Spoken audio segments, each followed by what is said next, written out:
Let's tackle our three switch network here, and we've got a full mesh in this one. And what you'll see on the next screen are the MAC addresses and the bids of the switches. You might want to jot those down. And we're going to follow with a look at the election from each switch's point of view and kind of decide what we think should have happened in the root bridge election. And then we'll see what happened in the root bridge election. This is an excellent kind of practice exam question too, a huge one I grant you, but you've got to be able to look at a diagram such as this and some MAC addresses and be able to say, well, here's the root bridge. You've got to be able to say, here are the root ports that the non-root bridges are going to select. Where are the designated ports? Well, here it is, or here they are. How many ports will STP block once convergence is reached? All excellent questions for this kind of network. And let's check out the answer on live Cisco equipment. We've got our switch MAC addresses. And you can see switch 1 000F 90E2 2540. Switch 2's MAC is 0022 91BF 5C80. Switch 3 0022 91BF BD80. The priorities and port speeds have all been left at the default, so that makes the priority for each switch 32769. We take the default priority of 32768 and add the VLAN ID. Now the resulting bids all begin with 32769. That shouldn't surprise us. And let's talk about what happened during the election, assuming that all three switches were turned on at the same time. Now, switch 1 is going to see BPDUs from switch 2 and switch 3, and they're both saying, hey, I'm the root. Well, from switch 1's point of view, these are inferior BPDUs, because look at the bids on the screen right now. These are inferior BPDUs coming from 2 and 3 because switch 1 has a lower bid. Its MAC begins with 000. That is the deciding factor since the priorities are the same. And switch 2's, they both begin with 002. So it's all over right then and there.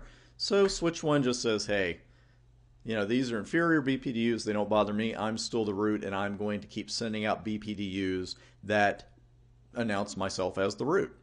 Now switch 2 is going to get BPDUs from 1 and 3, and they're both saying they're the root. Switch 2 looks at the bids in them, and switch 3's BPDU would be inferior to switch 2 because comparing those two, they're tied for a long way, 002291BF, but then right there, switch 2 has a 5 and switch 3 has a B, which is hex for 11.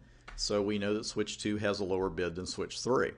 So, no problem there. But switch 1 has a superior BPDU and is sending that in. Switch 2 looks at it and says, okay, this guy's bid is lower than mine. That is the root. And from that point on, switch 2 will forward BPDUs that it receives announcing switch 1 as the root. I know I've got BDPU there. I'll fix that. Now, switch 3, it's about to start developing a massive inferiority complex because it's getting BPDUs from switch 1 and switch 2, and they're both superior. So since the BPDU from switch 1 has the lowest bid of those two BPDUs, switch 1 is going to recognize, switch 3 will recognize switch 1 as the root, and when it gets BPDUs announcing that, it will forward them.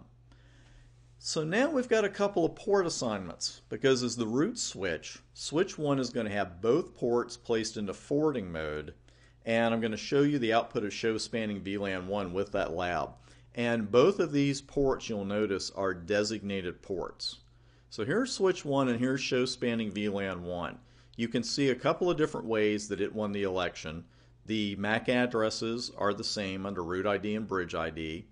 We have this subtle little message right here. This bridge is the root. And let's see, both of these ports are in forwarding mode. Another way you can tell is that both of the ports that are in forwarding mode are called designated ports. That will be the role here. Again, you will not see root here. Root bridges don't have root ports. So that is show spanning VLAN 1, and that's the information that we really want to see. That's what we expected to see, knowing or putting together what we learned in earlier videos. So now what happens? Well, switch 2 and switch 3 have to select their root port. Each non-root bridge has two different ports, ran away from me there.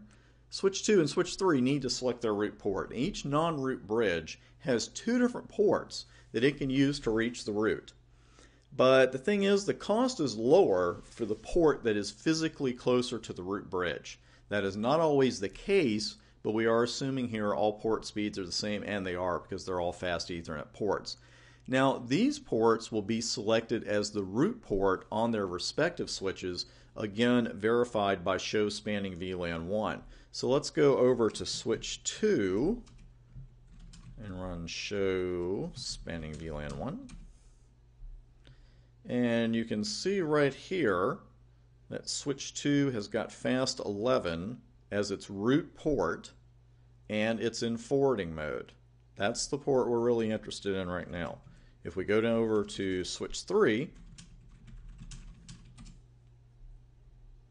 fast 011, root port, forwarding status. So we're again seeing what we expect to see, and that's where we are at this point with this diagram, where 4 ports so far are in forwarding mode. And switch 3 has selected, switch 2 and switch 3 have selected port 11 as their root port, so that will be put into forwarding mode. But we have 2 ports left. We're almost done, but not quite. Now switch 2 or switch 3 has to be chosen as the designated bridge of their common segment, their little connection over there.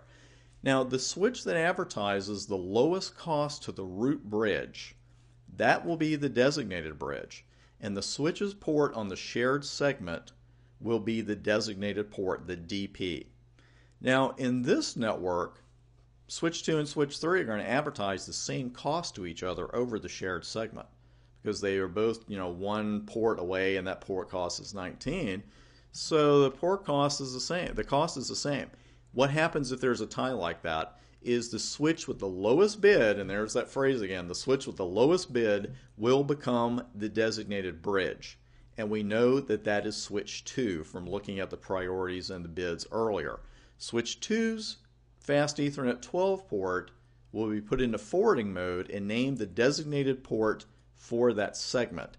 And I'm sure you caught that because you might have looked at this one and said, wait a minute, here's switch 2. And both of those ports are in forwarding mode too. Yes, but they're not both root ports. See, 11 was chosen as the root port, and then 12 was chosen as the designated port for its common segment with switch 3. Gotta watch that one. So they're both in forwarding mode, but they're not both root ports. So finally, switch 3's fast Ethernet 12 port is going to be put into blocking mode, and it's what we usually call a non-designated port in documentation, an NDP. The DP of a segment is always going to be in forwarding mode, and the NDP is always going to be in blocking mode. So let's go back and look at the switch again, and you can see that finally, after all this talk of stopping switching loops, there's our blocked port, fast Ethernet 12 on switch 3. So out of all of those ports, all 6 of those ports, only 1 was put into blocking mode, and it was fast Ethernet 12 on switch 3. But that's enough for our purposes here of stopping switching loops.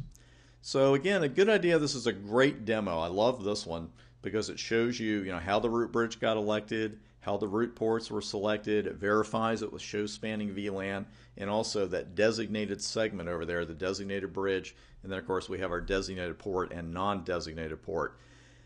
Now, STP at this point has converged, and all switches have agreed on the root. They've all agreed on all this stuff.